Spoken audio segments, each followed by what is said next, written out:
नमस्कार। ANB news में आपका बहुत बहुत स्वागत है। मैं हूं नवीन पांडे। महाराष्ट्र के चुनाव के लिए सीट शेयरिंग को लेकर दोनों गठबंधनों के बीच घमासान छिड़ा हुआ था। सत्तारूढ़ महायुति ने तो सीटें तय करके टिकटों का ऐलान भी कर दिया, लेकिन महाविकास आघाड़ी में बात नहीं बन पा रही थी। आज महाविकास आघाड़ी की तीनों पार्टियों ने एक साथ प्रेस कॉन्फ्रेंस करके 85 सीटों पर ऐलान कर दिया। यानी शिवसेना उद्धव की पार्टी 85 सीट, कांग्रेस और शरद पवार की पार्टी भी इतनी सीटों पर चुनाव लड़ेगी। बाकी 15 सीटों पर बातचीत चल रही है। 18 पार्टियां समाजवादी पार्टी और कम्युनिस्ट पार्टी सहित बाकी पार्टियों के लिए बचा कर रखी गई हैं। बड़ा सवाल यह है, इस सीट बंटवारे में क्या कांग्रेस ने हरियाणा वाली गलती नहीं दोहराई है? क्या इस बार पूरा इंडिया गठबंधन बीजेपी खिलाफ है? 2019 में जो शिवसेना बीजेपी के साथ गठबंधन में 126 सीटों पर चुनाव लड़ी थी, वो इस बार 85 पर ही कैसे मान गई? क्या सीएम के चेहरे पर कोई बात हुई है? इन सभी मुद्दों पर चर्चा करेंगे। हमारे साथ कुछ खास मेहमान जुड़े उनके पास चलेंगे। उससे पहले देख लेते हैं क्या कुछ कहा गया है। 95% सीटों के ऊपर चर्चा हो चुकी है और अभी से लेके कभी भी पत्रकार परिषद बुला के उसको जाहिर किया जाएगा। किसके बीच में वजह है? कोई देखो 3-4 सीट है, छूट जाएगी। 2 तू ले, 2 मैं लेता हूँ, 1 तू ले, खत्म हो गया। क्या इतना हतबक कर रहे शरद पवार जी? क्योंकि एमपी में नहीं, कोई शरद पवार जी का कोई रोल नहीं इसमें। नहीं, जिस प्रकार से शिवसेना कांग्रेस में वो तुम्हारे लिए चल रहा है, तुम न्यूज चलाते हो, वैसा कुछ नहीं है। कोई नाना पटोले और संजय राउत में कुछ हुआ नहीं अनबन, बिल्कुल ऐसे है। मतलब शरद पवार जो है दोनों पार्टी को लेकर चलता, जिस प्रकार नहीं, शरद पवार सबको ही साथ लेके चलते हैं ना। इंडिया आघाड़ी को बनाया, इंडिया अलायंस को बनाया है उन्होंने, तो सबको साथ लेके चलती है ना। आदत है उन्हें। कब तक उम्मीद है सर कि फाइनली आज रात तक नहीं तो कल सुबह तक हो जाए। कल आप नॉमिनेशन फाइल करने वाले सर, और शरद पवार जी आने क्या कुछ सजेशन? आप आइए जरूर। आपसे कितनी बड़ी इच्छा, क्योंकि शरद पवार जी आपकी पार्टी में हमेशा हमने देखा। अरे भाई, मेरा भगवान है वो, मेरा भगवान है। मेरा भगवान मेरे फॉर्म भरने के लिए आ रहा है, उससे और क्या चाहिए मुझे? आज प्रेस कॉन्फरन्स होईल. साधारण किती वाजता तरी अंदाजे संपलं की करू. आज आप प्रेस कॉन्फ्रेंस करके सारी स्थिति क्लियर कर पाएंगे क्या? क्योंकि जिस तरीके से महायुति के बाद एक अपनी स्पीड रिलीज कर रही है, लेकिन आपकी ओर से ऐसी स्थिति बनती नजर नहीं आ रही, वजह क्या है? ऐसा है, वो क्या कर रहे हमें पता है, हम लोग उसमें जाना नहीं चाहते। वो उनका विषय है, महाविकास महायुति का। हमारा क्या है, इतना पूछोगे तो हमारी महाविकास आघाड़ी होगी। आज सीट शेयरिंग का अंतिम फार्मूला फाइनल होगा और हम लोग आज प्रेस के सामने आएंगे। लेकर लगातार विवाद की खबरें बाहर आ रही थी और आज प्रेस कॉन्फ्रेंस करके महाविकास आघाड़ी यानी विपक्षी गठबंधन ने ऐलान कर दिया कि वो 85 सीटों पर बात बन गई है। 15 सीटें बची हैं और उन पर भी बातचीत चलेगी और आखिरकार उस पर भी समाधान कर दिया जाएगा। इससे पहले जो जिस तरह से विवाद खड़े हुए थे, ये कहा जा रहा था कि शिवसेना अकेले भी लड़ सकती है, शिवसेना के नेता बीजेपी नेताओं के संपर्क में, तमाम बातें ऐसी उड़ाई जा रही थी, जिसको लेकर आज जब संयुक्त प्रेस कॉन्फ्रेंस भी तो लगभग ये तय हो गया कि अब इंडिया गठबंधन बनाम महायुति यानी बीजेपी के अगुवाई वाले गठबंधन के बीच घमासान तय है।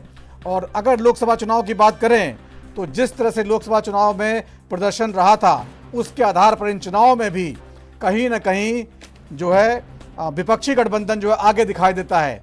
लोकसभा के हिसाब से अगर विधानसभा सीटों की तुलना की जाए तो एनडीए में शामिल बीजेपी 79 सीटों पर आगे थी, शिवसेना शिंदे 40 सीटों पर आगे थी और एनसीपी अजित पवार 6 सीटों पर केवल आगे थी। यानी अगर लोकसभा के हिसाब से देखें तो 125 सीट विधानसभा सीटों पर यह गठबंधन आगे था।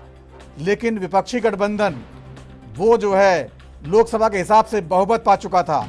कांग्रेस 63 सीटों पर आगे रही और उद्धव ठाकरे की पार्टी 57 सीटों पर, एनसीपी शरद पवार की पार्टी 34 सीटों पर लोकसभा चुनाव में आगे रही। ये कुल मिलाकर 154 होता है और 288 में से 288 की विधानसभा में ये बहुमत हासिल कर लेती है ये पार्टी। तो कहीं ना कहीं सत्तारूढ़ पार्टी के लिए मुकाबला इतना आसान नहीं है और ये बार बार कहा जा रहा है क्या हरियाणा वाली गलती कांग्रेस दोहराएगी? तो ऐसा लग रहा है कांग्रेस बच कर फूक के कदम बढ़ा रही है और उस गलती से बचना चाहती है। तो खास तौर से जो विवाद का विषय था वो मुंबई और विदर्भ की सीटें थी। मुंबई में 36 सीटें आती हैं जिस पर शिवसेना उद्धव ठाकरे लगातार अपना दावा मजबूत बताती है। जो अभी समाधान निकला है उसमें से शिवसेना उद्धव ठाकरे 18 सीटों पर, कांग्रेस 14 सीटों पर, एनसीपी केवल 2 सीटों पर और बाकी 2 सीटें बाकी पार्टियों रखी गई, जिसमें समाजवादी पार्टी है। ये कहा जा रहा है जो 18 सीटें छोड़ी गई हैं वो समाजवादी पार्टी भी रहेगी, उसमें शेतकारी कामगार संगठन है, कम्युनिस्ट पार्टी है, आम आदमी पार्टी है, पीडब्ल्यूपी, सीपीएम, सीपीआई सभी को मिला के कुछ कुछ सीटें दी जाएंगी। यानी कुल मिला के महाराष्ट्र में जो तस्वीर निकल के आ रही है, इंडिया गठबंधन एक बहुत बड़े फोरम में, ज्वाइंट फोरम में चुनाव मैदान पर उतरने जा रहा है। जो गलतियां हरियाणा में दोहराई गई उन गलतियों से बचने की पूरी कोशिश की गई है।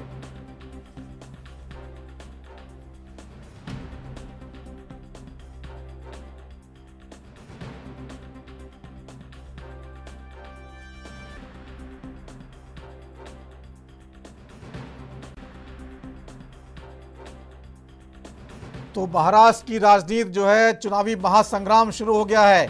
इस पे तो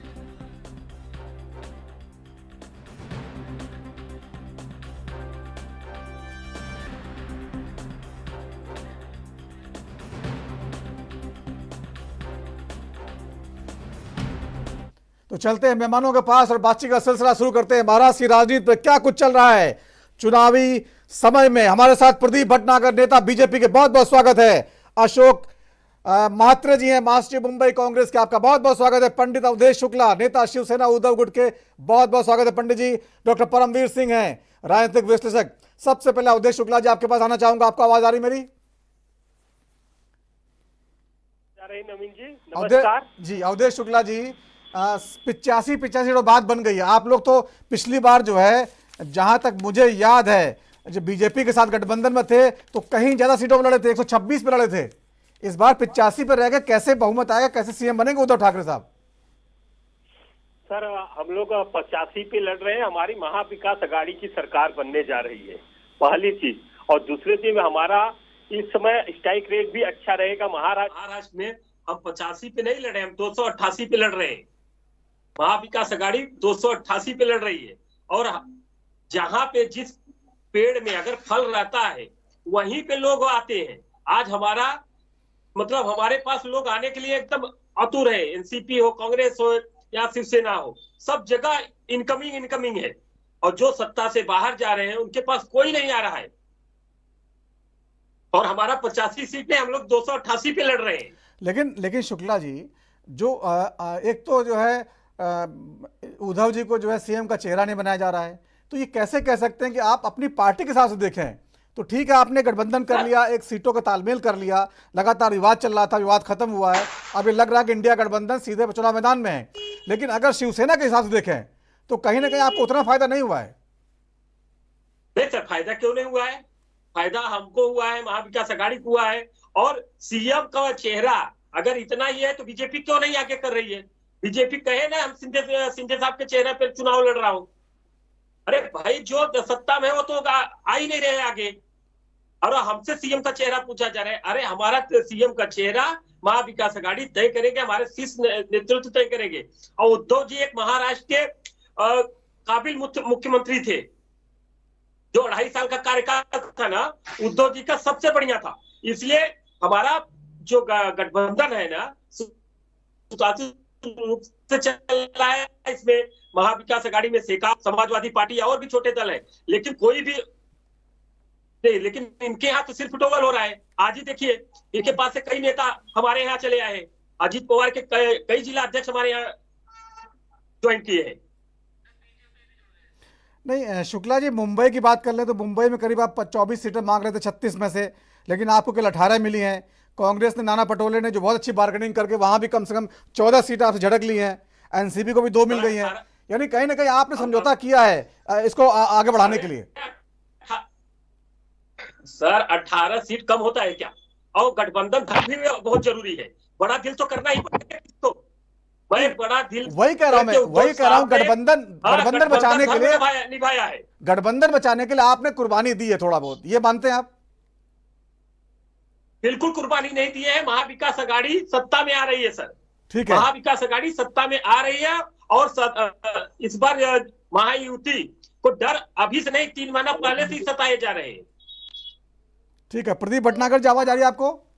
जी जी बिल्कुल आ रही है। नमस्कार। नमस्कार प्रदीप जी। और जिस तरह से आज समझौता हो गया महाविकास आघाड़ी में, सीटों का तालमेल हो गया, लगातार खबरें उड़ रही थी कि गठबंधन नहीं हो पाएगा और शिवसेना अलग अलग लड़ेगी, लेकिन वो दबाव की राजनीति साबित हुई और आखिरकार उन्होंने एक जो है आंकड़ा जारी कर दिया है और उससे जो है ये कहना है कि बीजेपी घबराई हुई है।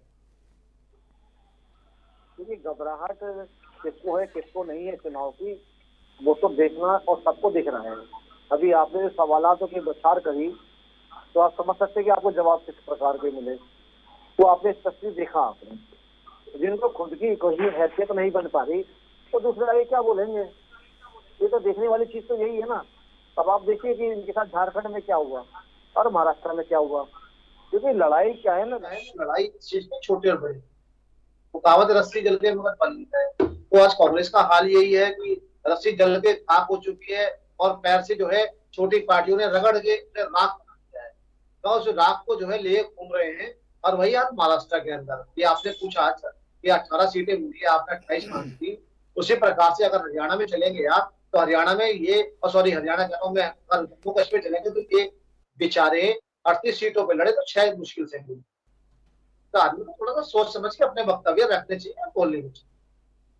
तो मैं समझ ये आता है कि आज महाराष्ट्र के अंदर जो लड़ाई चल रही है सीटों को लेके, लगता है कि वे सीट जितने भी अपने आपस में बंटवारा करके और 100% मार्क्स लाके ये जो है राजनीति में कामयाब होकर सरकार बना लेंगे, मगर अपने उद्देश्यों को कभी आगे नहीं आने देते। अपने उद्देश्यों के बारे में नहीं बताते, अपने व्यक्तित्व के बारे में नहीं बताते, अपनी स्ट्रेटेजी प्रदेश की लोगों के बारे में नहीं बताते, केवल सीट का ग्राफिक चल रही है। ठीक है, शीतल महात्रे जी हमारे साथ हैं। शीतल जी आवाज आ रही है आपको? हाँ हाँ बोलिए। शीतल जी, जिस तरह से सीटों का बंटवारा हो गया है, नाना पटोले जी ने बहुत अच्छी बार्गेनिंग की। जिस तरह से जो है देखा जा रहा था मुंबई में कम से कम 14 सीटें आपको मिल गई हैं, आप संतुष्ट हैं इससे? हाँ जी, गठबंधन का एक ही नियम होता है कि हर पार्टी अपना स्वार्थ छोड़कर एक कलेक्टिव एफर्ट और कलेक्टिव रिजल्ट के पीछे लगे। और जो ये इस सीट शेयरिंग में पता चला है कि लोग कितनी भी दूसरी पार्टियां भाजपा वाले कितनी अफवाह फैलाएं, लेकिन महाविकास आघाड़ी में कोई भी मतभेद मनभेद कुछ भी नहीं है। और ये इस सीट शेयरिंग से पता चल जाता है।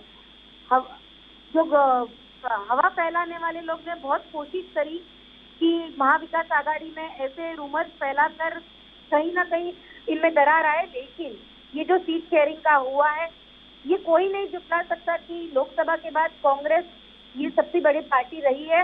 और ये आज सीट शेयरिंग से ये पता चल गया है और ये महाविकास आघाड़ी के सभी पार्टियों का एक श्रेय जाता है उनको कि ये सीट शेयरिंग इतनी आसानी से हो गई। लेकिन शीतल जी, सीट शेयरिंग तो हो गई है, लेकिन कांग्रेस चाह रही थी बड़े भाई माना जाए उसको, लेकिन यहाँ पर तो बराबर की पोजीशन दी गई, उसको बड़ा भाई नहीं माना गया है। जबकि लोकसभा चुनाव के जो नतीजा है उसमें तो आप लोग आगे थे, 63 सीटों पे आगे थे आप जो है लोकसभा के हिसाब से, और शिवसेना केवल 57 सीटों पर आगे थी, लेकिन आपको जो है खींच के पीछे ला दिया गया है। नहीं, आप ये सिर्फ आज जो लोकसभा और विधानसभा ये दोनों अलग इलेक्शन होते हैं। लोकसभा में जो लोग हैं, जब जनता वोट करती है तो कुछ और चीजें देखती है, और जब इसमें विधानसभा आता है तो उसमें कुछ और मुद्दे निकल आते हैं और कुछ और मुद्दों पर या कुछ और चीजों पर जनता वोट करती है। उसी हिसाब से ये जो सीट शेयरिंग हुई है, आज ये कोई दो राय झुकला नहीं सकता कि आज शिवसेना की ताकत महाराष्ट्र से ज्यादा मुंबई में है। तो उस हिसाब से 14 कांग्रेस में लड़ रहे हैं और बाकी शिवसेना और गठबंधन की पार्टियां लड़ रही है। अगर वैसे ही आप महाराष्ट्र का देखा जाए तो महाराष्ट्र में बहुत ज्यादा जगह पर बहुत कांग्रेस को बड़ा भाई ही माना गया है। तो इसमें कोई दो राय नहीं कि हर जगह हर क्षेत्र की जो भी स्थिति है देखकर सीट शेयरिंग में फैसला हो गया है।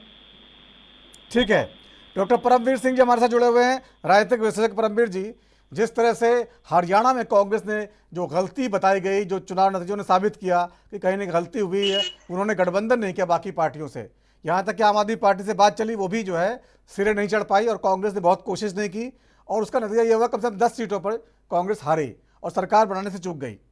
महाराष्ट्र में कांग्रेस जो है थोड़ा झुक के भी ये गलती नहीं करना चाहती, काफ़ी दबाव आया उसके ऊपर, सहयोगी पार्टी ने बहुत सुनाया उसको कि आपको चुनाव जीतना नहीं आता, आप लोग जो है जीता जीता चुनाव हार गए हरियाणा में, तो दबाव में झुक के भी कहीं ना कहीं राहुल गांधी चाहते थे कि समझौता हो जाए।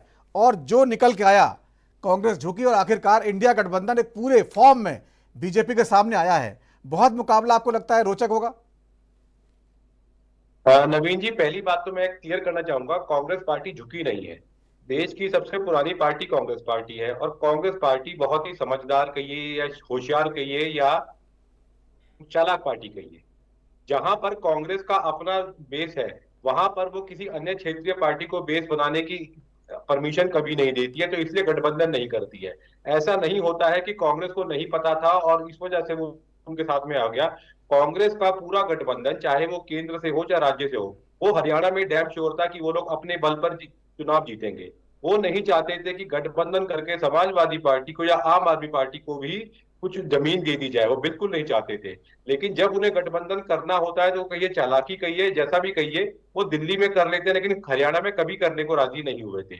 और यही काम अगर हम देखें जम्मू कश्मीर में, तो उन्होंने कश्मीर में नेशनल कॉन्फ्रेंस के साथ गठबंधन किया, उनके साथ चुनाव लड़ा केवल कश्मीर की सीटों पर, जबकि जम्मू संभाग में कांग्रेस साफ हो गई जहां पर पहले भी थी वो।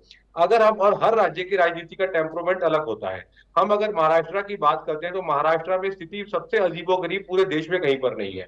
महाराष्ट्र की आबादी लगभग 13 करोड़ और महाराष्ट्र 13 करोड़ लोगों के में सबसे ज्यादा राजनीतिक पार्टियां अगर कहीं है, जो एक्टिव पार्टियां जिनके नेता राष्ट्रीय सर कद रखते हैं, वो महाराष्ट्र से आते हैं। एनसीपी के गुट के 2 हिस्से, दोनों कद्दावर नेता है। शिवसेना के 2 हिस्से, दोनों कद्दावर नेता है। बीजेपी तो अलग है और कांग्रेस पार्टी अलग है। उसके बाद क्षेत्रकारी संगठन भी है और एक और अन्य पार्टियां भी हैं। तो जनता के पास बहुत सारे ऑप्शंस है और हर एक पार्टी का अपना जनाधार, अपना बेस है, चाहे वो किसी किसी पॉकेट्स में हो। तो यहाँ पर कांग्रेस को साफ दिखाई दे रहा था कि अपने बेस पर वो नहीं काम कर सकती, इसलिए गठबंधन किया। जहां कहीं भी स्थिति कांग्रेस के लिए स्पष्ट होती है, कांग्रेस कभी गठबंधन नहीं करती है। कांग्रेस के कभी गठबंधन नहीं करने की बात करेगी उत्तराखंड में, कांग्रेस कभी गठबंधन की बात नहीं करेगी मध्य प्रदेश में। समाजवादी पार्टी ने पूरा जमन लगाया था, नहीं करा था। कांग्रेस कभी गठबंधन की बात नहीं करती है गुजरात में, क्योंकि उनको देखा था कि गुजरात में गठबंधन करेंगे तो अपनी जमीन देनी पड़ जाएगी। कांग्रेस कभी गठबंधन की बात नहीं करेगी तेलंगाना में। कांग्रेस जहां पर कमजोर है वो वहां पर गठबंधन की बात करती है। बेसिकली हो क्या रहा है, कांग्रेस के जितने क्षेत्रीय दल हैं ज्यादा करके तमाम सब कांग्रेस के वोट बैंक से लेकर बड़े हुए हैं और उनके नेता कभी कांग्रेस में ही हुआ करते थे। तो वो सब लोग एक दूसरे के बारे में जानते हैं। तो इसलिए कांग्रेस किसी गठबंधन उस स्थिति में करती है जब कहीं पर बात ही की भी बाजी होती है। हरियाणा का मैं कमजोर नहीं कह रहा हूँ, मैं कमजोर नहीं कह रहा हूँ, आप मेरी बात का अन्यथा मत लीजिए। मैं कह रहा हूँ आ रहा हूँ शीतल जी, आ रहा हूँ आपके पास, आ रहा हूँ उसके बाद आ रहा हूँ। कांग्रेस बहुत होशियार पार्टी है, वो कमजोर नहीं है। मैंने कहा क्या कि 13 करोड़ की महाराष्ट्र की आबादी में बहुत सारे ऑप्शन है राजनीतिक दलों के। शरद पवार साहब कांग्रेस में हुआ करते थे ना पहले। बंगाल के अंदर कभी कांग्रेस गठबंधन करने की बात ममता जी से करती है, लेकिन ममता जी कांग्रेस से गठबंधन करने को राजी नहीं होती है। कारण क्या, वही समस्या कांग्रेस वाली है। वो अपनी जमीन कांग्रेस को क्यों दे, क्योंकि पहले ममता बनर्जी जी भी कांग्रेस की नेता ही थी। तो अपनी बनाई हुई जमीन को शेयर करने में बहुत प्रॉब्लम होती है। तो ये बात कह देना कि हम लोग एक दूसरे का गठबंधन का धर्म निभाते हैं, नहीं, गठबंधन का धर्म नहीं निभाते हैं। जो स्थिति दिखाई दे रही होती है जमीन के ऊपर, उसके हिसाब से अपने आप को ढाल लेते हैं। अगर आपको गठबंधन करना होता तो आपने गठबंधन मध्य प्रदेश में क्यों नहीं दी समाजवादी पार्टी को सीटें? गठबंधन धर्म निभाते वहां पर। और पंजाब के अंदर आप दिल्ली में गठबंधन करते हैं, पंजाब में आम आदमी पार्टी के खिलाफ चुनाव लड़ते हैं, क्योंकि आपकी अपनी बेस, आप कमजोर नहीं है, आप पंजाब में आपकी अपनी स्ट्रेंथ है, तो आपने गठबंधन नहीं किया वहां पर। मेरा पॉइंट सिर्फ कहने का ये है, कांग्रेस कमजोर कहीं से नहीं है, सबसे पुरानी पार्टी है, मैं ये कहना चाहता हूँ। ठीक है, आप कह रहे हैं कि कमजोर नहीं है, लेकिन पिछले कुछ समय से सियासी तौर पे जो गलतियां कांग्रेस तरफ से हुई हैं उसकी वजह से बहुत सुनना पड़ा उसको। हरियाणा का उदाहरण हमारे सामने है, जहां जीते जिताई कांग्रेस जो हार गई थी और इसलिए जो है उसके फैसलों को लेकर बहुत सवाल खड़े हुए। हो सकता है चतुर वाली बात जो आप कर रहे हैं वो तो हर पार्टी होना चाहती है और जहां कमजोर होती है वही गठबंधन करती है, लेकिन कहीं ना कहीं जो महाराष्ट्र की जी बोलिए नवीन जी, बस मैं कंक्लूड करूंगा। कांग्रेस चुनाव जरूर हारी है हरियाणा में, सरकार नहीं बना पाई, लेकिन वोट शेयर में मात्र 1 से 1.5% का अंतर है केवल। तो वहां पर कुछ एक जैसे चुनाव जो और क्रिकेट मैच एक जैसा होता है, आखिरी के ओवर में भी कुछ ना कुछ हो सकता है। कांग्रेस का डिसीजन गलत नहीं था कि उन्होंने किसी का गठबंधन नहीं करा, वो डिसीजन गलत नहीं था। मैं उस चीज में मैं बिल्कुल सही मानता हूँ, कांग्रेस का डिसीजन बिल्कुल ठीक था, क्योंकि गठबंधन करने से वो और दूसरी क्षेत्रीय पार्टी को जमीन दे देते अपनी, जैसी गलती समाजवादी पार्टी ने यूपी में करी है। कांग्रेस के लोग दिल पे हाथ रख के बोले, क्या वो अमेठी और रायबरेली की सीट अपने आप से जीते हैं? नहीं, वो समाजवादी पार्टी की वजह से जीते हैं। तो वो कांग्रेस, जो गलती समाजवादी पार्टी ने करी है वो गलती कांग्रेस नहीं करेगी। हाँ, लेकिन गठबंधन में तो जैसे एक दूसरे का भला करते ही ना, कम से कम 10 सीटें ऐसी हैं जो वो कम से कम 5000 वोटों के अंतर से आ रहे हैं, तो वो वोट कहीं ना कहीं उसको मिलता। अगर वो विपक्षी पार्टी, आम आदमी पार्टी जो भी है, वो नहीं लड़ती तो, या साथ होती तो कम से कम, तो नुकसान तो हुआ ही है। खैर चलिए, वो अलग मुद्दा था। लेकिन बड़ा सवाल यह है कि शीतल जी, वो गलतियों से सबक लिया आप लोगों ने, यही आप कहना चाहती हैं? हाँ जी, गठबंधन, परमिंदर जी, गठबंधन कब होता है कि जब देखते हैं कि किसी राज्य, किसी क्षेत्र के लिए और ज्यादा नुकसानदायक या खतरनाक कोई और नहीं है, उसको मिटाने के लिए या उसको लड़ने के लिए दो पार्टियां, चाहे वो नेशनल पार्टी हो या क्षेत्र पार्टी हो, वो दोनों मिलकर जो बड़ा बोलते हैं ना, जैसे कहा जाता है बिगर डेविल के लिए करती पड़ती है। और इस गठबंधन में या समझौते में कहीं कब कितनी बारी ऊपर नीचे होता है। जैसे हाथों की पांचों उंगलियां सरीकी नहीं होती है, वैसे ही गठबंधन में हर पार्टी का अपना अपना कुछ स्ट्रेंथ भी रहता है, अपनी अपनी सोच रहती है। समाजवादी के साथ क्यों नहीं किया मध्य प्रदेश में, या मुंबई में किसके साथ किया, किसके साथ नहीं किया, ये वो लोकल राजनीति तय करती है, लोकल नेता करते हैं। और जब सीट शेयरिंग की बात आती है तो उस पर भी चर्चा होती है, और तब देखा जाता है कि उसका वर्थ है कि नहीं एक दूसरे को देना या कॉम्प्रोमाइज करना। तो ये जो सीट शेयरिंग पर हम बोलते हैं कि या कांग्रेस चतुर है, चतुर होना कोई बुरी बात नहीं है, चतुर है या कमजोर है, ये सारी समीकरण जब लोकल हर इंडिविजुअल सीट पर देखा जाए ना, तब हम इस पर बहस कर सकते हैं। लेकिन जहाँ ओवरऑल मोटा मोटा मुद्दा आता है, तो मुझे लगता है कहीं किसी हाथ ले और किसी हाथ दे। ठीक है, लगता है फोन कट गया। पंडित अवधेश शुक्ला जी, जिस तरह शीतल जी ने बात रखी है इंडिया गठबंधन की तरफ से और कांग्रेस की तरफ से, आपको लगता है कि अब जो चूंकि सीट शेयरिंग का मामला बन गया, 15 सीटें वो तो आप लोग निपटा ही लेंगे कहीं ना कहीं, उसमें भी कुछ और आप चाहेंगे कितनी सीटें हमें मिल जाएं, तो जो मुद्दे रहेंगे अब महायुति के खिलाफ आप लोगों के, वो उसमें कौन कौन से मुद्दे जो है जिन पर चुनाव जा रहे हैं आप? नवीन जी, सबसे बड़ा मुद्दा यहाँ लॉ एंड ऑर्डर का है। लॉ एंड ऑर्डर महाराष्ट्र में सबसे ज्यादा खराब है, और बीजेपी और सिंधु सरकार यहाँ लॉ एंड ऑर्डर के मामले में सबसे बड़ा फेलियर है। और दूसरा मुद्दा यहाँ पे है कि इनसे पर प्रांतियों नाखुश है।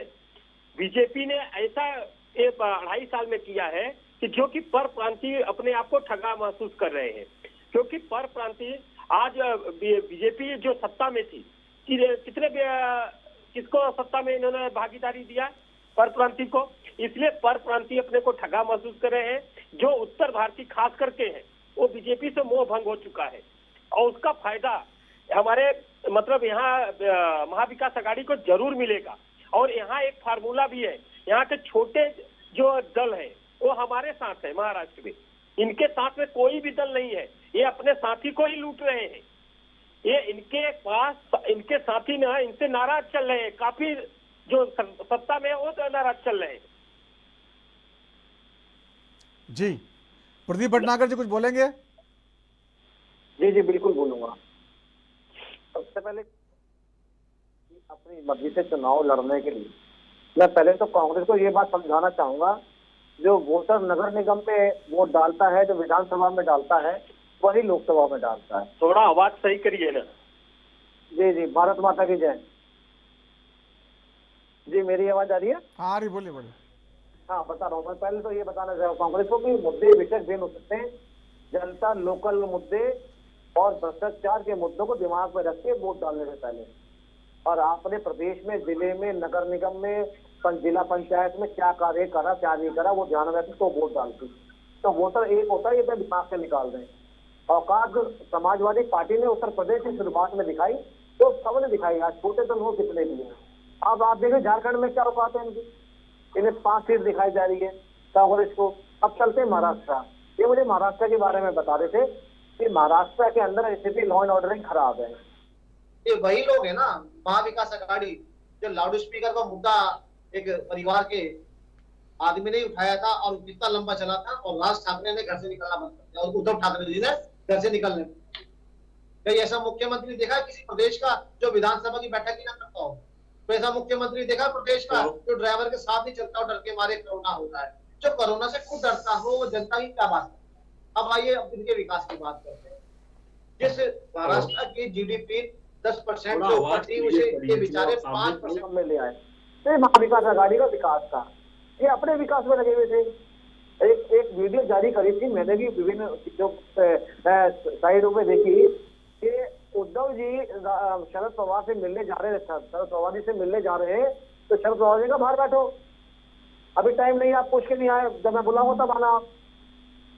तो ये तो आप शिवसेना की हालत है। जो बाला साहब ने शिवसेना जो बनाई थी, हिंदुत्व के लिए बनाई, हिंदुओं के लिए बनाई, महाराष्ट्र के लिए, मराठियों के लिए बनाई, आज उसका क्या हाल करके छोड़ा है उसी परिवार के खून ने, सगे ने, वो देखने वाली चीज। मैं अभी माफी चाहूंगा, थोड़ा शेयर कर रहा हूँ, ये करने दीजिए, कोई समय की प्रॉब्लम है। मैं एक शो देख रहा था महाराष्ट्र में, लता जी गा रही थी, उनके बराबर में बाला साहब खड़े थे, जोशी जी खड़े थे, और ये मेरे वतन के लोग थे, तो बाला साहब खड़े थे और चल रहा था। लाखों की भीड़ थी, लाखों की भीड़, जरूरत नहीं था। तो आज वही उनके परिवार के लोग हैं, आज उन्होंने शिवसेना की कंडीशन करी क्या है। तो ये बताएं कि महाराष्ट्र के अंदर जो हाल क्यों है, मुझे ये बताएं कांग्रेस की कर्नाटका के अंदर आज 1200 से ऊपर आत्महत्या कर ली किसानों ने, क्यों कर ली।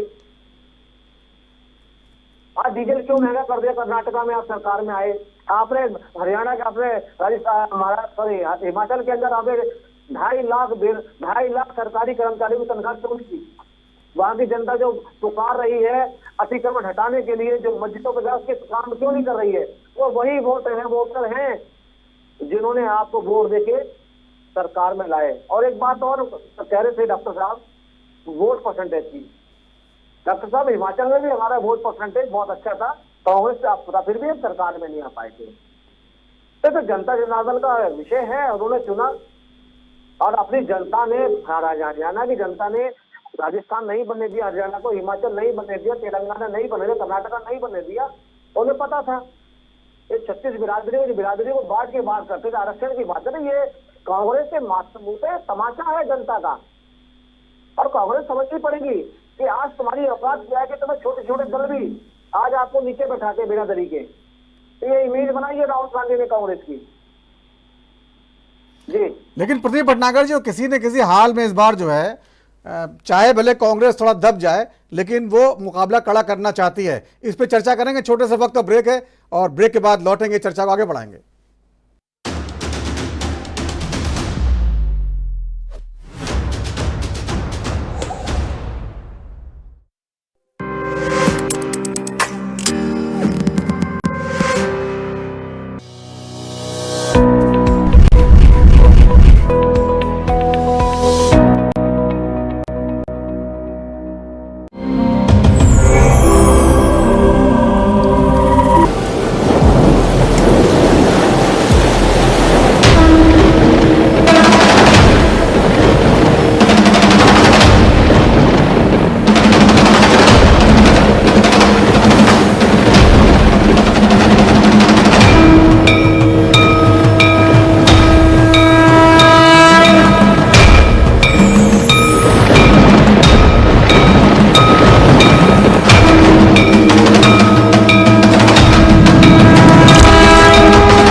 नहीं दबेगी कोई आवाज, हटेगे पर्दे, सामने आएगा हर राज। वो छिपाते हैं हकीकत, उनकी सच्चाई सामने ला।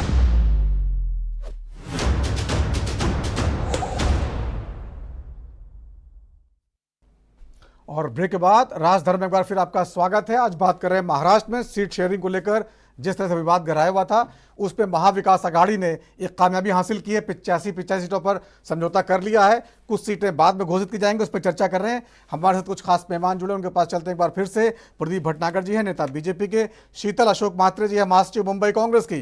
पंडित अवधेश शुक्ला है, नेता शिवसेना उद्धव गुट के। डॉक्टर परमवीर सिंह जी है, राजनीतिक विश्लेषक। परमवीर सिंह जी, आपके पास एक बार फिर आना चाहूँगा। महाराष्ट्र की राजनीति जो है वो एक बहुत, आपने जैसा बताया कि काफ़ी विशाल है, बहुत सारे वहाँ पर जो है गढ़ हैं, विदर्भ, मराठवाड़ा, महाराष्ट्र के जो है बहुत सारे इलाके, और हर इलाके की अलग अलग राजनीति है। कांग्रेस उस हिसाब से जिस तरह से उन्होंने कदम उठाया है, कहीं ना कहीं एक रणनीतिक तौर पर जो है इंडिया गठबंधन वाला जो भाव दिया है और लोकसभा चुनाव में जो बढ़त हासिल की थी, आपको लगता है कि विधानसभा के बाद एक वैसी स्थिति बनती नजर आ रही है? नवीन जी, वास्तव में देखिए ये स्थिति बनेगी। मेरी जब लोगों से ग्राउंड पर बात होती है तो वहां पर हुआ क्या था, जब लोगों ने वोट करा था शिवसेना के लिए, शिवसेना जो बाला साहेब ठाकरे की शिवसेना थी, लेकिन वो सरकार उन्होंने बीजेपी के साथ बनाई, लेकिन सरकार में जब अटपट हुई तो वो चले गए कांग्रेस के साथ में। तो लोगों ने महसूस किया कि जिसको जिस पर्पस के लिए उन्होंने वोट किया था वो पर्पस सिद्ध नहीं होता है। तो उसी से जो प्रॉब्लम्स उत्पन्न हुई या लोगों की नाराजगी हुई, तो उससे हमने देखा कि शिवसेना के दो हिस्से होते हैं। फिर एनसीपी के शरद पवार साहब पुराना महाराष्ट्र में एक टॉल लीडर माने जाते हैं, जो प्रधानमंत्री की रेस में भी बहुत दिन तक है और आज भी है। और उनकी जो पार्टी में भी जब उनकी कांग्रेस के साथ, वो भी कांग्रेस से अलग हो गई, एनसीपी का गठन क्यों हुआ था इसकी बहस बहुत लंबी हो जाएगी, लेकिन कांग्रेस की नीतियों के खिलाफ विरोध करने की वजह से शरद पवार साहब इतने बड़े हुए थे और यही एनसीपी का बेस था। लेकिन वो भी जब गठबंधन में आते हैं तो उनसे भी नाराजगी जनता की होती है, जिससे उनकी पार्टी के भी दो फाड़ हुए हैं। अब वहां पर हमने देखा है कि जनता जो है 24 के अंदर हो क्या रहा था, लोग कहते थे कि हमने वोट किसको दी और सत्ता में कोई और है। तो ये नाराजगी थी जो लोकसभा में साफ साफ दिखाई दी। इसीलिए एक हंग असेंबली, अगर हम बोला जाए तो महाराष्ट्र से मिश्रित सा जनादेश आया था लोकसभा में। अगर उसी को पैरामीटर मान के चले तो इस बार भी कुछ स्थिति ऐसी ही दिखती है। लेकिन हरियाणा का चुनाव और जैसे बोला जा रहा था जम्मू कश्मीर का चुनाव, एक तरफा सरकार बन गई, तो उससे आगे आने वाले समय में मैं इस बात से डिनाई नहीं कर सकता या कोई भी डिनाई नहीं कर सकता कि हो सकता है क्लियर मेजोरिटी की सरकार भी आ जाए। लेकिन मुद्दों के बीच में जाना होगा। एक कहावत होती है, कहीं की ईंट कहीं का रोड़ा, भानुमति ने कुनबा जोड़ा। तो इस समय महाविकास अघाड़ी है, जो मतलब एनसीपी, शिवसेना, कांग्रेस है, ये सोच के हिसाब से इनकी सोच, इनकी नीतियां बहुत लंबे समय तक एक दूसरे के धुर विरोधी रही है, पर अब वो लोग साथ में है। तो इसको देखा कैसे जाए कि सत्ता के लिए आपने गठबंधन कर लिया, चाहे आपकी रीति नीति, आपकी लॉजिकल, आपके आइडियोलॉजी कुछ भी रही हो, तो आपने उसको अलग रख दिया। आइडियोलॉजी की बात में अगर जनता को डिसाइड करना होगा तो उनके पास ऑप्शन है, लेकिन केवल ये कह देना कि बीजेपी को हटा देने के लिए ये गठबंधन आगे आया था। तो साहब देखिए, अंग्रेजों की सरकार नहीं है, भारत आजाद है, बहुत अच्छा काम चल रहा है। बहुत से राज्यों में बीजेपी वगैरह और या एनडीए के लोग हैं, या एनडीए के अलावा भी तमिलनाडु में बीजेपी, कांग्रेस किसी को चूज नहीं किया जाता, वह तीसरा ही मोर्चा चुन लिया जाता है। या कश्मीर के अंदर तीसरा ही मोर्चा नेशनल कॉन्फ्रेंस को चुन लिया गया। तो ये कोई बड़ी बात नहीं है इस चीज में। ये कोई मुद्दा नहीं है कि आपको बीजेपी को हटा देना है, बीजेपी को रोकने के लिए। बीजेपी को बहुत सारे लोग बहुत बड़ा वोट देते हैं, तो ये मुद्दा नहीं है। मुद्दा अगर विकास का रहेगा, जमीनी मुद्दे रहेंगे, या जैसे आरक्षण के मुद्दों के ऊपर बिल्कुल भी कांग्रेस की कहे जाए उनकी स्थिति क्लियर नहीं है। कांग्रेस यूपी में बात करती है कि हम लोग जाति जनगणना कराएंगे, कश्मीर के अंदर नेशनल कॉन्फ्रेंस के साथ गठबंधन में है जो कहती है कि 370 को वापस लागू करेंगे कश्मीर में। 370 लागू होने का मतलब है कि जो एससी और एसटी को रिजर्वेशन जम्मू कश्मीर में अब दिया जा रहा है वो समाप्त कर दिया जाएगा। यूपी में हेलीकॉप्टर उतरते ही आप जाति जनगणना और 50% से ऊपर जाना है हमें। महाराष्ट्र के अंदर आते हैं तो मराठा आंदोलन हुआ बहुत लंबा, मराठा आरक्षण की बात आती है तो उसके अंदर ऐसा आरक्षण दिया गया जो कोर्ट में चैलेंज 50% से ऊपर कानून है। इस तरीके से राजस्थान में दिया गया था, या हरियाणा में दिया गया था, या महाराष्ट्र में दिया गया था, उससे सस्टेन नहीं करेगा। पहले हो जाता था, जनता समझती है अब कि आप सिर्फ मुंह से मौखिक कह देना कि हम आरक्षण बढ़ा देंगे, लेकिन कानूनी वो खड़ा ही नहीं होगा तो क्या देना, वो तो आंखों में धूल झोंकने वाली बात होती है। ये मुद्दे अगर जनता को याद रहेंगे तो इसमें दिक्कत होगी। ठीक है, चुनाव है, बाकी अंत तक कुछ कहेंगे। जी शुक्ला जी बोलिए। मैं नवीन जी है ना जी, बोलिए। मैं जवाब देना चाहता हूँ। गठबंधन धर्म हमें मत सिखाए कि गठबंधन धर्म हमने 30 साल तक बीजेपी के साथ में गठबंधन किया था। और रही बात बीजेपी ने किन किन से गठबंधन जाके किया है, जम्मू कश्मीर में पिछले बार किससे गठबंधन किया था, यहाँ पे किससे किया है, अजीत पवार को भ्रष्टाचारी बता के और आज उनको डिप्टी सीएम बना दिए, और एकनाथ शिंदे को कैसे लेके गए यहाँ की ये महाराष्ट्र की जनता जानती है। ये तोड़ फोड़ की राजनीति महाराष्ट्र में नहीं चलेगी। महाराष्ट्र का संस्कृत यहाँ का संत नगरी है, यहाँ पे जो बीजेपी कर रही है आप देखिए ना, लोकसभा में बीजेपी कहाँ पे आके धरातल पे गिरी है कि नहीं। तो बीजेपी यहाँ से पूरी तरह से सफाया होने जा रहा है और महाविकास अघाड़ी की सत्ता आने है, इसलिए डर रहे हैं ये लोग। और गठबंधन इन्होंने जो गठबंधन किया है नकली शिवसेना को लेके, नकली एनसीपी को लेके, और इनके साथ में जितने दल हैं उन सिर्फ इनको सत्ता के लिए और अपने आप को बचने के लिए गए हैं। ये ईडी और सीबीआई की सरकार चल रही है अभी तक, ये सरकार नहीं चल रही है, ईडी और सीबीआई की सरकार चल रही है। महाराष्ट्र में 2.5 साल में इन्होंने काम क्या किया है? सिर्फ भ्रष्टाचार, हाँ, महिलाओं पे अत्याचार, और न जाने आए दिन ऐसे मतलब लॉ एंड ऑर्डर की समस्या महाराष्ट्र में नहीं हुई थी कभी भी। जो यहाँ पे प्रशासन ऐसे है कि हफ्ता वसूली कर रहे हैं सरकार के इशारे पे, सरकार के इशारे पे हफ्ता वसूली हो रही है।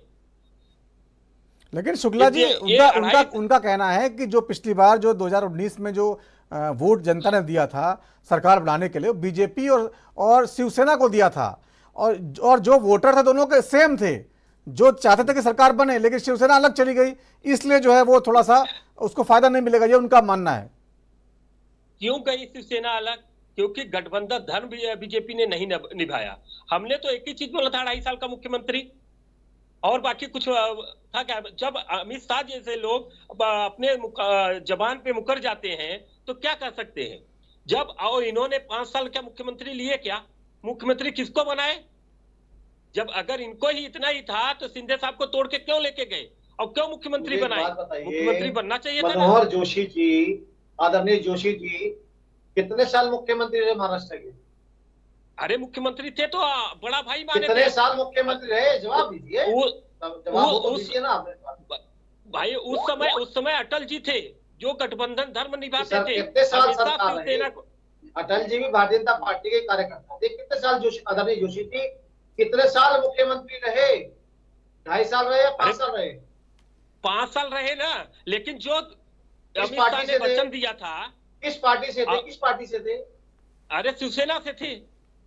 हाँ, ये तो बात कभी बाला साहब ठाकरे, सुनिए, क्या बाला साहब ठाकरे विधायक कितने साल के मुख्यमंत्री? क्या स्वर्गीय श्री बाला साहब ठाकरे मेंबर ऑफ पार्लियामेंट के विधायक बने कभी?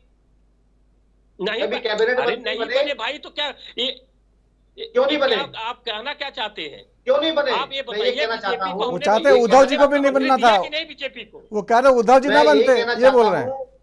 जिसके नाम में इतनी पावर हो कि महाराष्ट्र एक साथ और एक तरफ खड़ा हो जाए, क्या उनके बेटे ने गुड़ खिला के अच्छा करा? तो काम है सत्ता के लालच नहीं, आप कह रहे हैं, आप नकली शिवसेना कह रहे हैं। आदरणीय उद्धव जी जो आपने कार्यकाल किया है, आज उद्धव जी को आज इतनी औकात दिखा रहे हैं जितने नेतागण, जितने दल हैं, कि कोई सोच नहीं सकता। ये वही शिवसेना है जो बाला साहब से शिवसेना वही है ये कि इंदिरा गांधी को भी बुलाना पड़ा था, श्रीमती इंदिरा गांधी को भी बुलाना पड़ा था मिलने के लिए। आप यहाँ बोल के आप नकली सेना असली शिवसेना कह रहे हैं, तो मुझे बताइए, अगर नकली शिवसेना है तो आपके विधायक छोड़ के तो चले गए? अरे शिंदे जी मुख्यमंत्री है, वो तो बाला साहब क्यों चले गए? के डर पे कौन नहीं जाएगा, आप बताइए। अच्छा चले सीबीआई की बात भी कर लेते हैं। क्या अजीत पवार या शरद पवार के आज के सुन तो लीजिए, आप सरकार चलाएंगे, जवाब नहीं देते। सुन लीजिए शुक्ला, सुन लीजिए, फिर बोलने का मौका दूंगा आपको। सवालों के जवाब नहीं देते आप। क्या शरद पवार जी पे या अजीत पवार जी पे आज से आज चल रहे हैं भ्रष्टाचार के मामले, या कांग्रेस कॉल से चल रहे हैं? पहली चीज, उद्धव ठाकरे जी की सरकार के अंदर गृह मंत्री जेल क्यों गया था 1 करोड़ रुपए हफ्ते पे? उद्धव सरकार में गृह मंत्री जेल क्यों गया था? दूसरा मंत्री नवाब मलिक क्यों गया था जेल? जवाब 3 मंत्री जिसके जेल चले जाए, आप भ्रष्टाचारी से सरकार को भ्रष्टाचारी करेंगे? जैसे मैंने नाम लेके बताया है, सुन लीजिए, जैसे मैं खत्म कर रहा हूँ, जैसे मैंने सर मैं खत्म कर रहा हूँ, जैसे मैंने नाम लेके बताए हैं, ऐसे आप भी मेरे नेताओं के, मेरे मंत्रियों के नाम लेके बताएं जो भ्रष्टाचारी हैं, वरना अपने शब्द को वापस लें। ठीक है, आप सुन लीजिए, प्रदीप जी जवाब दे रहे हैं, सुन लीजिए। आप सुन लीजिए, आप जिसको भ्रष्टाचारी बोले हो, आप उसको डिप्टी सीएम बनाए हो कि नहीं? आपके ही प्रधानमंत्री एक दिन पहले बोलते हैं एमपी में कि सबसे करप्ट पार्टी। अरे छोड़िए ना, प्रधानमंत्री जी की बात कर लीजिए। जो अरे भैया, प्रधानमंत्री जी की बात ही चल रही है। आपने एलिगेशन लगाया सरकार पे कि महाराष्ट्र सरकार भ्रष्टाचारी है, तो मंत्रियों का नाम बताओ ना मुझे। मेरा बात तो सुनिए। आप जिनको लिए हो उनके केसेस बंद किए हो कि भावना कोहली के ऊपर ईडी का नोटिस गया था कि नहीं? मैं पुरानी बात नहीं कर रहा, मैं रोने रिपीट नहीं आया हूँ। जो आप सवाल जब कर रहे हो मैं उसका जवाब पूछना चाहता हूँ। मैं भी पूछ रहा हूँ ना आपसे कि मेरा मंत्री का एक मंत्री का नाम बताइए ना महाराष्ट्र सरकार में। आप भ्रष्टाचारियों की महाराष्ट्र सरकार सरकार में में शामिल हो। आपको मैं बताने रहा हूँ, सुनने का हिम्मत रखिए पहले। आप बता नहीं रहे ना मंत्री का नाम। हाँ, आप सुनने का मद्दा तो रखिए। हेलो शुक्ला जी, साफ साफ बता दीजिए, बोल रहे हैं नाम बताइए हमको, ये बोल रहे हैं। हाँ, मैं नाम बता रहा हूँ ना। ये बताइए आप इन्हें किसको बोला? गृह मंत्री हमारे जेल में गए। गृह मंत्री हमारे छूट के आए जब आपने नहीं साबित कर पाया, आखिर छूट के आए ना, बेल पे आए। नवाब मलिक बेल पे आए और आप जमानत पे आए, जमानत पे बोल रहे हैं आप। जमानत पे आए दोनों, तीनों जमानत पे। मेरा बात सुनिए, गलत जमानत पे छूट के नहीं है, जमानत पे। सत्ता में लिए हो आप, उसी नवाब मलिक को आप सत्ता में लिए हो जिनको आप जेल में डलवाए हो। आप पहले सुनिए। और जो साबित हो गया, पूरी महाराष्ट्र की जनता देखती है कि आपके करनी और कथनी में फर्क है, और महाराष्ट्र की जनता इस बार आपको सबक सिखाएगी। और एक ग्राउंड लेवल पे आपको हो चुका है, इसलिए आप तोड़ फोड़ की राजनीति कर रहे हो, प्रशासन के दम पे राजनीति करना चाह रहे हो। क्यों नहीं यहाँ का डीजीपी ट्रांसफर करवाए? चुनाव आयोग के पास कई हमारे महाविकास का गाड़ी के नेता गए। आप झारखंड में तो आप लॉ एंड ऑर्डर का ट्रांसफर तुरंत कर दिए।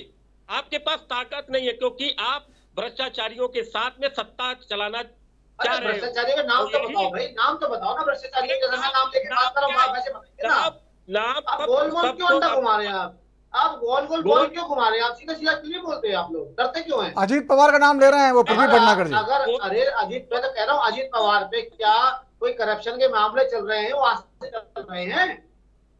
मैं तो पूछ रहा हूँ, सरकार में मंत्री उनका नाम बताइए ना। किसने कराया?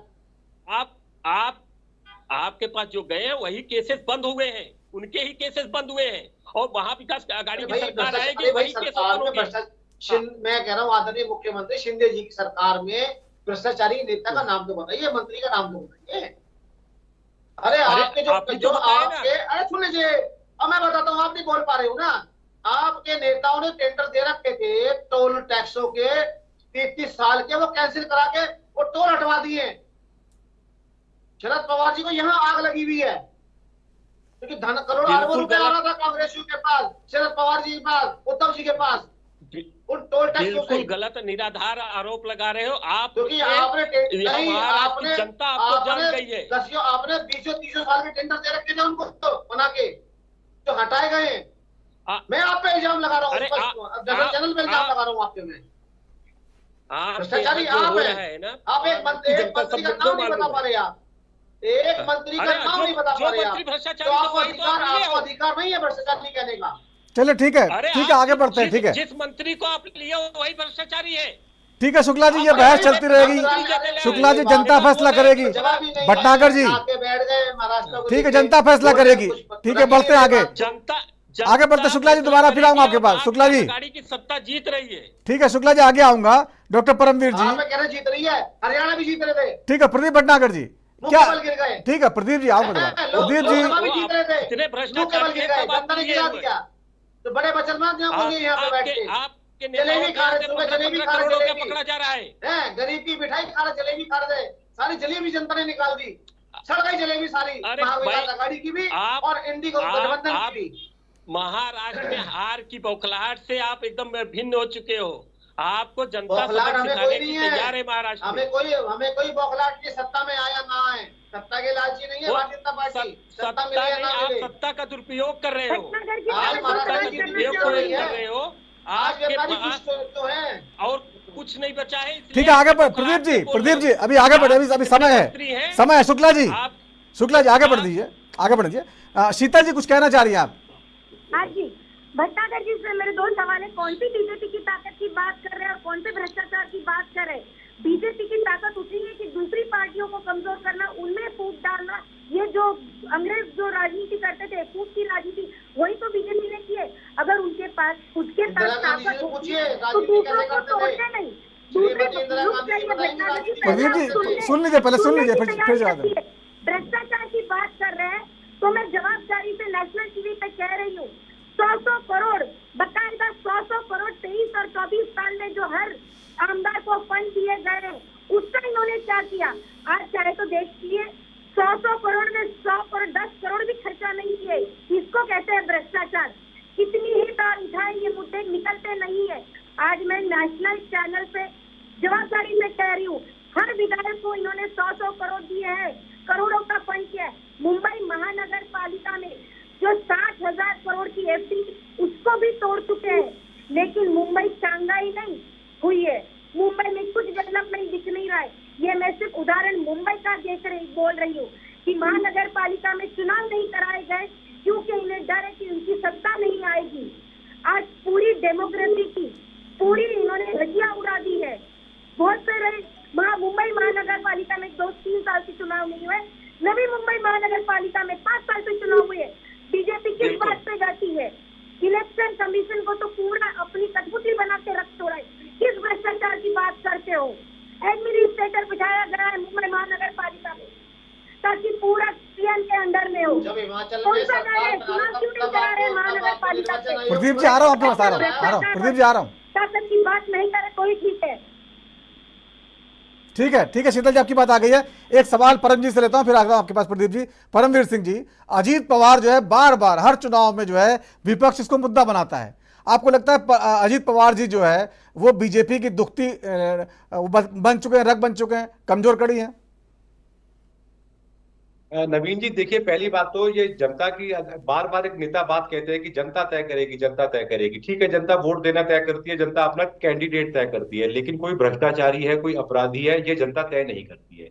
किसी का चुनाव जीत जाना या चुनाव हार जाना इसका मतलब ये नहीं है कि वो सर्टिफाइड एक ईमानदार है या सर्टिफाइड बेईमान है। ये बात दुख से मैं कहूंगा ये आम आदमी पार्टी के लोगों ने शुरू करी थी ये बात 2012-13 से। उसके बाद से ये शगुफा बन गया है कि हम कट्टर ईमानदार है। अरे भाई साहब, कोर्ट डिसाइड करेंगे। चाहे हम जितना मर्जी, मैं या मेरे लिए कोई मेरे परिवार के लोग, मेरे संगठन के लोग बोलते रहे, तो मैं सर्टिफाइड ईमानदार नहीं होता। ये कोर्ट डिसाइड करेंगे। अजीत पवार के ऊपर घोटाला है तो किसी भी राजनीतिक दल का व्यक्ति उन्हें बोले कि अजीत पवार ने घोटाला किया, चाहे भाजपा हो, चाहे कांग्रेस हो, चाहे तृणमूल हो, कोई भी XYZ हो, उनके कहने से नहीं होता है। कोर्ट डिसाइड करेगा पहली बात। और कोर्ट के अंदर एक फॉर्मूलाज होते हैं, वो ऐसे किसी के ऊपर जांच शुरू भी नहीं होती ना बंद होती है। एक सबसे बड़ी दुख की बात यहाँ पर क्या हुई थी, सिलेक्ट करके लोगों को टारगेट किया जाता है। जैसे एग्जांपल अडानी अंबानी करा जाता है, हम सुनते हैं। अभी तेलंगाना गवर्नमेंट, तेलंगाना में कांग्रेस की सरकार है, अडानी के साथ MOU साइन करते हैं, डेवलपमेंट की बात होती है, वहां कोई दिक्कत नहीं है। झारखंड के अंदर या छत्तीसगढ़ के अंदर जब सरकारें बीजेपी की नहीं थी छत्तीसगढ़ में, उससे पहले भी MOU साइन हुआ था। केंद्रीय नेतृत्व तो कहता है कि वो करप्ट है, वो कठपुतली है। तो ये दोहरापन जो होता है ना, लेकिन आजकल के टाइम में यूट्यूब मीडिया के ऊपर सब चीजें बहुत इजीली अवेलेबल होती हैं, तो ये दोहरापन किसी और का दिखाई दे जाता है। अजीत पवार ने अगर कुछ गड़बड़ की होगी तो कानून है उनके ऊपर, किसी के ऊपर भी जांच बिठा देना। जैसे मायावती जी के ऊपर या स्वर्गीय मुलायम सिंह यादव जी, अखिलेश यादव जी के ऊपर भी जांच चल रही है अभी, उनके डिस्प्रपोर्शनेट एसेट्स के ऊपर। नेशनल कॉन्फ्रेंस के लोगों के ऊपर भी जांच चल रही है। लालू प्रसाद जी के ऊपर सजा भी हुई है, जांच भी चल रही है। ये जांचें कब शुरू हुई थी? आज से 15-16 साल पहले शुरू हुई थी। किसी के ऊपर कुछ नहीं हुआ है, तो ये बातें नहीं की जाती है। जनता वोट डिसाइड करेगी। अजीत पवार, ये मैं मानता हूं, मैं स्पेसिफिकली बोलता हूं कि बीजेपी का, मतलब मैं छोटा मुंह बड़ी बात वाली बात है, अगर मेरी हो मानी जाती तो अजीत पवार का गठबंधन नहीं करना चाहिए था। कारण क्या था कि अजीत पवार का बोझा वैसा ही था जो बीजेपी को भारी पड़ रहा है, बीजेपी को भारी पड़ रहा है। ये बात मैं छोटा मुंह बड़ी बात वाली बात है, बाकी वो लोगों ने क्यों करा वो उनकी मर्जी है, लेकिन आम जनता की राय में अजीत पवार जी के साथ नहीं करना चाहिए था। इस बात को मैं मानता हूँ। ठीक है प्रदीप भटनागर जी, ये बार बार जो है अजीत पवार जी, अजीत जी के नाम पे जो है बार बार हमला होगा बीजेपी पे, ये कमजोर कड़ी साबित होंगे आपके लिए? कमजोर कड़ी साबित हो या मजबूत कड़ी साबित हो, इसमें महाराष्ट्र और महाराष्ट्र के सारे नेतागण जो है चुनाव में उतर चुके। इस जनता के भ्रष्टाचार लोगों को वो अपना सत्ता देगी, चाहे अजीत पवार जी हो या उद्धव ठाकरे जी हो या भाजपा हो। तो जनता की अदालत में जा चुके ना हम लोग, तो हमारे कहने से कुछ नहीं होता। जनता की अदालत ने उन्हें विधायक बनाया था, अजीत पवार जी को भी, और सुप्रिया सुले को भी जनता की अदालत ने बनाया है। और उनके पिताजी जो सबसे बड़े भ्रष्टाचारी हैं, जो उन्हें भी जनता ने बनाया। तो समझने वाली बात तो ये है, ये जो नकली शिवसेना जो कह रहे हैं, नकली शिवसेना कैसे हो जाएगी? जो असली शिवसैनिक तो उसी के अंदर है, नकली तो उद्धव जी हो गए बेचारे। विधायकों से नहीं मिलना, मंत्रियों से नहीं मिलना, अपने कार्यालय नहीं जाना, फाइलें नहीं करना। और जो बेटा जी थे उनके जो मंत्री बने थे, विधायकों से डांट के बात करना, मंत्रियों को 1 मिनट मंत्रियों को डांट के भगा देना। तो ये चीज क्यों नहीं बताते ये लोग कि हमारा व्यवहार क्या था विधायकों के प्रति, सरकार के प्रति, जनता से नहीं मिलना, तो ये चीजें कौन बताएगा? अपने कोई बुराई बताता है? कभी नहीं बताता। अरे मैं बुराई बताऊंगा आप अपनी अपने यहाँ का बुराई बताइए ना। आपका गठबंधन को कैसे ईडी सीबीआई से डराते हो? अच्छा, आपके जो गृह मंत्री जेल गए 6 महीने बाद आए, कोर्ट ने जमानत दी। ईडी सीबीआई क्या विपक्ष के लिए है? आपका जवाब ईडी सीबीआई विपक्ष के लिए रखे हो? आपके यहाँ जो नेता के ऊपर नोटिस जाता है, ईडी सीबीआई क्यों नहीं जाती उनके घर पे? अभी वो कह रहा हूँ, अभी आपके जो साथी कांग्रेस है, जो अभी जो झारखंड में उनके आपके नेता के यहाँ 5 करोड़ रुपया राज्यसभा सांसद के यहाँ आप शांत बैठे हो? कितने सारे वो लिख देते हैं, अलमारी दिख देते नोटों से भरी हुई, तो भूल गए क्या? बताएंगे आप कार्रवाई करिए ना। पैसा कांग्रेस का झुका, आपके लोगों के पैसा निकलता है, कार्रवाई हुई ना। विपक्ष के नेताओं के ऊपर कार्रवाई करोगे? पूछो जरा, अगले सीबीआई के नोटिस का जवाब क्यों नहीं दे रहे? आप बहुत करोगे, 2 साल 3 साल की जेल में डालोगे। तो ये दूध का धुले वाला काम मत करो, दूध का धुले वाला काम मत करो। उद्धव ठाकरे सत्ता के लालची हो चुके हैं। अब उद्धव जी की औकात महाराष्ट्र के अंदर चाराने की है। उद्धव ठाकरे की औकात अब चाराने की है, क्योंकि वहां की जनता ने और शिव सैनिकों ने बना दी है। आज जो 4 लोग लेके बैठे उद्धव जी का इतना बुरा हाल है ना, तो कांग्रेस साथ देती। आज पैर छूने पड़ते सोनिया गांधी जी के, पैर छूने पड़ते हैं शरद पवार जी के। ये कंडीशन तो उद्धव जी की हो गई है। वो तो आपके नेताओं के मैं बता देता हूँ पहले चीज। अबे ईडी सीबीआई कर रहे हैं। अरे भैया, तुम्हारे साथियों ने ईडी और सीबीआई का गला दबा रखा था। ये सारे कमाओ कूदे हमारे, इन्हें मत छेड़ो। आज भ्रष्टाचारी जेल जा रहे हैं ना, जाएंगे गोइंग। नवीन जी महाराष्ट्र से मामला लगा दिए, जेल कहीं। ठीक है प्रदीप जी, सुन लीजिए क्या कह रहे हैं, सुन लीजिए। बोले शुक्ला जी, शुक्ला जी पूरा करिए अपना। मेरा ये कहना है कि विपक्ष के ऊपर ही ईडी सीबीआई की कार्रवाई होती है, इनके नेताओं के ऊपर नोटिस जाके उसके बाद नहीं। लेकिन शुक्ला जी, जब किसी पर नोटिस होगा, कोई गलत करेगा तभी तो ईडी सीबीआई कार्रवाई करेगी ना। ईमानदार नेता क्यों डरेगा? सर बहुत सारी है। हमारे नई मुंबई में आज भ्रष्टाचार चरम पे है। महानगर पालिका का चुनाव 5 साल से नहीं हुआ है। यहाँ टेंडर में घोटाला है, बहुत सारा है। आप ये जानिए कि जनता कोर्ट जाइए भाई, कोर्ट क्यों नहीं जा रहे? सर्वोच्च न्यायालय क्यों नहीं जा रहे? जाइए ना, सुप्रीम कोर्ट जाइए, हाई कोर्ट जाते हो, शिकायत क्यों नहीं करते? कैसे राजनीतिक दल हो आप कैसे महाराष्ट्र का राजनीतिक दल हो जो जनता के लड़ भी रहे? शर्म आनी चाहिए आपको। भ्रष्टाचार हो रहा है आपके राज्य के अंदर और आप देख रहे हो। भी आ रहे हैं। अभी हमारे पास ना रोड पे भी आंदोलन है और कोर्ट भी जाएंगे और सदन में भी आएंगे। इस बार सत्ता भी आप चुनाव में आने के बाद, या केवल बोलने आए हो, या केवल भाषण देने आए हो? अरे जनता के लड़ते, जनता के लिए कोर्ट, सुप्रीम कोर्ट जाते, हाई कोर्ट जाते ना, क्यों नहीं गए? क्योंकि जब जनता की पार्टी हो ही नहीं।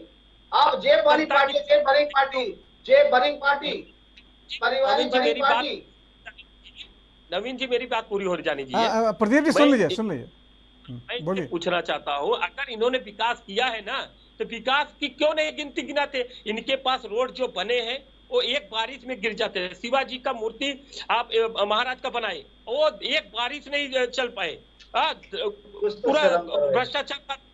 और भी बता रहा हूँ, इनके पास जो रोड है वो बारिश में बह गए, शिवाजी के महाराज की मूर्ति गिर गए। और मतलब भ्रष्टाचार एक जगह है। लॉ एंड ऑर्डर इनका खराब है।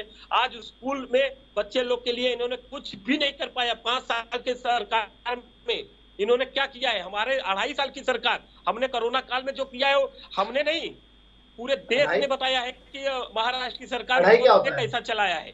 और आप जो उद्धव साहब ने 2.5 जो सबसे 2.5 हेलो महाराष्ट्र उद्धव साहब ने 2.5 साल की सरकार चलाई थी, उसमें सबसे ठीक है प्रदीप, आगे समय कम बचा है। शीतल जी, तो जिस तरह का आप लोगों ने टिकट बंटवारा ये किया सीट शेयरिंग का, इसके बाद क्या सीएम कौन बनेगा? ये बड़ा सवाल है। जनता जानना चाहती है, अगर आपका गठबंधन जीतता है तो सीएम क्या वही बनेंगे, शिवसेना वाले, या कांग्रेस अपना दावा पेश करेगी?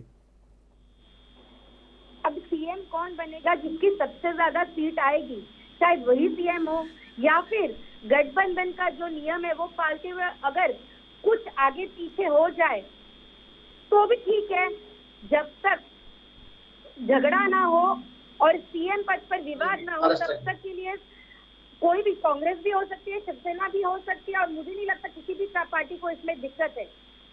लेकिन उद्धव ठाकरे जी मानेंगे नहीं, उद्धव ठाकरे जी नहीं मानेंगे सीएम पद के बिना। कायदे से वही होना चाहिए कि जिसके सबसे ज्यादा सीट है वही सीएम बने, लेकिन इसमें भी कुछ समझौता होता है तो उसमें कोई दिक्कत नहीं होनी चाहिए, किसी को ना कोई मतभेद होना चाहिए। ये आपस में जब सत्ता आएगी तब पार्टी मिल बांट कर तय कर लेगी। देखिए शीतल जी, सीएम पद न मिलने की वजह से वो बीजेपी को छोड़ के चले आए, तो आप क्यों नहीं छोड़ेंगे वो, जब सीएम नहीं बनाएंगे आप उनको? तो सीधा सवाल है, उनका तो गोल फिक्स है, वो सीएम बनना है। इसमें कहा सीएम नहीं बनाएंगे, जब चुनाव के रिजल्ट आ जाएंगे तब तय हो जाएगा। और वो चले गए छोड़ के, फिर बीजेपी के पास तो क्या करेंगे आप? क्योंकि सीएम का इन पे चेहरा है ही नहीं। सबकी बात तब देखेंगे कौन छोड़कर जा रहा है, कौन वापस आ रहा है। सीएम का चेहरा है ही नहीं इनके पास, बेचारे सीएम कैसे बनाएंगे? आपके पास है क्या? सूत्रों के अनुसार, ये देखो ये सारे सूत्रों के अनुसार जब जिस प्रदेश में 3 मुख्यमंत्री हो, चेहरे की जरूरत नहीं है। ठीक है, आपकी आंखों में घूमना चाहिए वो। एक महीने का समय बचा हुआ है, 1 महीने का समय बचा। शीतल जी, नतीजे क्या कहते हैं जी? पूछिए कि बीजेपी अपना सीएम चेहरा घोषित कर सकती है क्या? सीएम बोले थे पुनः आने के लिए, उनकी क्या हालत हुई है सबको मालूम है। मुख्यमंत्री के भैया चलिए, समय खत्म हो गया है। बहुत बहुत धन्यवाद चर्चा में शामिल होने के लिए। सही मानो को तो राजधानी में इतना ही। वक्त छोटे से ब्रेक का है, ब्रेक के बाद भी खबरों का सिलसिला जारी रहेगा। नमस्कार।